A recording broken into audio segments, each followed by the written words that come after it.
One of the things we do or we've tried to invest in is the planting of trees, especially around the perimeter of our farm, and also subdividing some of the plots that we have. We've also tried to plant some windbreakers, since we grow bananas, to help us on the control of wind and also give us wood that we use as supports in the plantation, but also as wood fuel. So we've planted some of the varieties as the fig trees. We've also planted teak trees, which we got seedlings from Arua, which we have introduced here.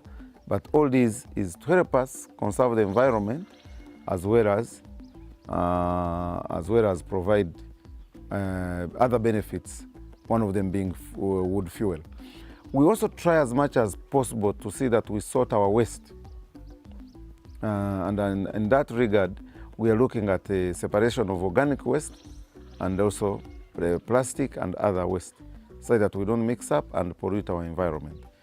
But as a zero grazing farm, we are emphasizing less usage of acaricide as a way of conserving our environment.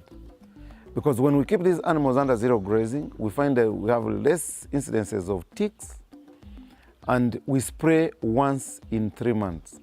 We are trying to push this to spraying like once in 6 months, and if possible, if we can put it to 1 year, and probably do away with spraying.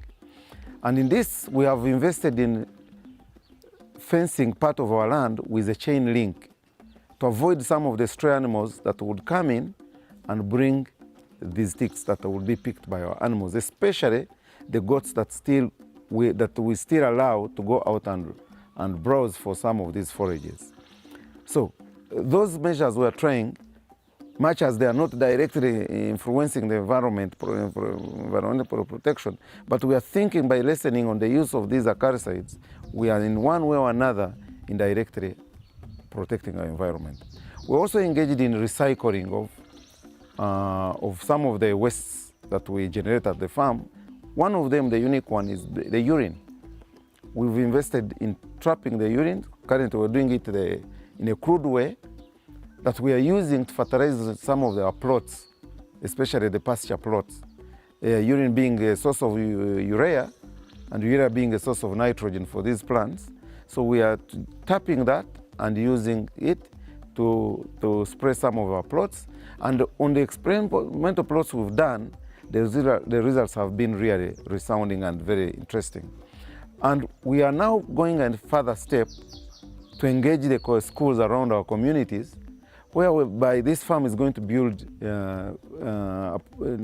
standard urinals for the school, and our benefit will be to tap the urine in the tank that will be transport here, ferment, mix it with water, dilute it with water, and then spray it using a boom sprayer in our pasture plots. In that way, we are going to minimize on the use of organic fertilizers, in the end boosting our soils and then protecting the environment. As you are aware, in 2015,